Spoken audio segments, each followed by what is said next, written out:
नमस्ते। तो चलिए आज एक बड़ा ही मजेदार सवाल उठाते हैं। हमारे आसपास जो कुछ भी है, ये ठोस पत्थर, ये बहता हुआ पानी, आखिर ये सब बना किस चीज से है? आइए इस गहरे सवाल की तह तक चलते हैं। अब जरा इस तस्वीर को देखिए। यहाँ पहाड़ हैं, चट्टानें हैं, कंकड़, रेत और पानी भी है। ये सब हमारे आसपास ही तो है। लेकिन क्या कभी सोचा है कि ये चीजें मतलब अपनी बनावट में एक दूसरे से इतनी अलग क्यों महसूस होती हैं? और यहीं से हमारा आज का सबसे बड़ा सवाल खड़ा होता है। हम पत्थरों या रेत का ढेर तो बना सकते हैं, पर पानी का ढेर क्यों नहीं बना सकते? इसका जवाब इन चीजों की एकदम बुनियादी बनावट में छिपा हुआ है। तो ठीक है, इस पहेली को सुलझाने के लिए कहाँ से शुरू करें? चलिए बड़े से छोटे की तरफ चलते हैं। देखते हैं कि क्या हम किसी चीज के सबसे छोटे हिस्से तक पहुंच पाते हैं या नहीं। पता है, हमारे आसपास की दुनिया ना कभी एक जैसी नहीं रहती।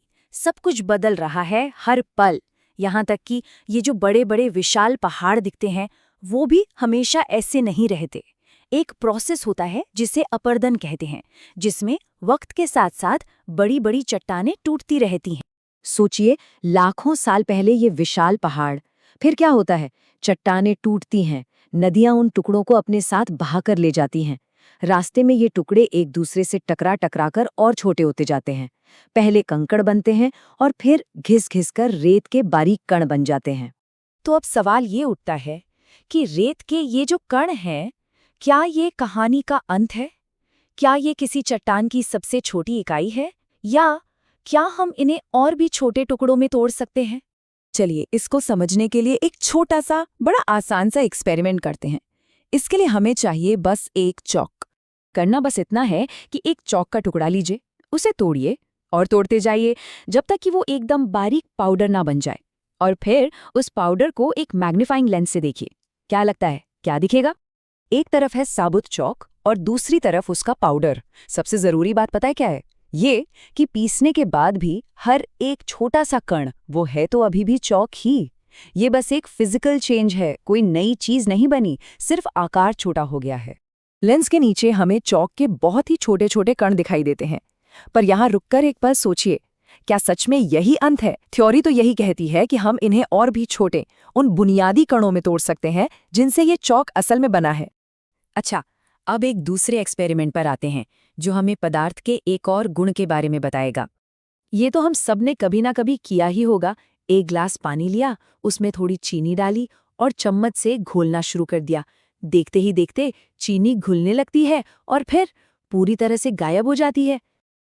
आंखों के सामने से चीनी एकदम ओझल हो गई। लेकिन क्या वो सच में गायब हो गई? अगर नहीं, तो फिर वो गई कहाँ? अरे कहीं नहीं गई। सबूत चक्कर देखिए, पानी मीठा हो गया है। इसका सीधा सा मतलब है कि चीनी के कण गायब नहीं हुए, वो बस इतने ज्यादा छोटे कणों में टूट गए हैं कि हमारी आंखों को दिख नहीं रहे हैं और पूरे पानी में एक बराबर फैल गए हैं। तो अब समय आ गया है कि चॉक और चीनी के इन दोनों एक्सपेरिमेंट से हमें जो सुराग मिले हैं, उन्हें एक साथ जोड़ा जाए। चलिए अब पदार्थ के असली रहस्य से पर्दा उठाते हैं। तो पहला और सबसे बड़ा राज ये है, दुनिया की हर चीज, चाहे वो चॉक हो, चीनी हो या पत्थर, वो असल में बहुत ही ज्यादा छोटे कणों से मिलकर बनी है। ये कण इतने छोटे होते हैं कि इन्हें एक नॉर्मल माइक्रोस्कोप से भी देखना नामुमकिन है। इन्हीं को कहते हैं घटक कण। और दूसरा सुराग है अंतराकणीय स्थान। इसका मतलब है कि पदार्थ के इन कणों के बीच में खाली जगह होती है। याद है चीनी वाला एक्सपेरिमेंट? ठीक यही हुआ था। चीनी के नन्हे नन्हे कण पानी के कणों के बीच की खाली जगह में जाकर फिट हो गए और हमें लगा कि चीनी गायब हो गई। और इस पहेली का आखिरी और सबसे जरूरी टुकड़ा है अंतराकणीय आकर्षण। मतलब पदार्थ के कण एक दूसरे को एक ताकत से अपनी ओर खींचते हैं और इसी वजह से वो एक साथ बंधे रहते हैं। यही वो फोर्स है जो चॉक या पत्थर जैसे ठोस पदार्थों को उनका एक फिक्स्ड आकार देता है। तो अब हमारे पास 3 आइडियाज हैं: कण, उनके बीच की खाली जगह और उनके बीच का आकर्षण बल। इन तीनों से हमारे आसपास की दुनिया की तस्वीर कैसे बनती है? तो देखिए, जब कणों के बीच का ये आकर्षण बल बहुत ज्यादा मजबूत होता है और वो एकदम कसकर एक दूसरे से जुड़े होते हैं, तो हमें मिलता है ठोस पदार्थ जैसे कि पत्थर। और जब यही आकर्षण बल कमजोर होता है और कणों के बीच जगह ज्यादा होती है तो हमें मिलता है तरल पदार्थ, जैसे कि पानी। सिंपल। और सबसे हैरत की बात पता है क्या है? ये जो आइडिया है ना, ये कोई नया नहीं है। सदियों पहले प्राचीन भारतीय दार्शनिक आचार्य कणाद ने अपने ग्रंथ वैशेषिक सूत्र में ही ये बता दिया था कि पदार्थ बहुत ही सूक्ष्म, अविभाज्य और शाश्वत कणों से बना है, जिन्हें उन्होंने परमाणु नाम दिया। तो अब इस पूरी बातचीत के बाद एक सवाल मैं आपके लिए छोड़ता हूँ। अगर हर चीज बस एक दूसरे से जुड़े हुए कणों से ही बनी है, तो एक ठोस पत्थर और जिस हवा में हम सांस लेते हैं, उसमें असली फर्क क्या है?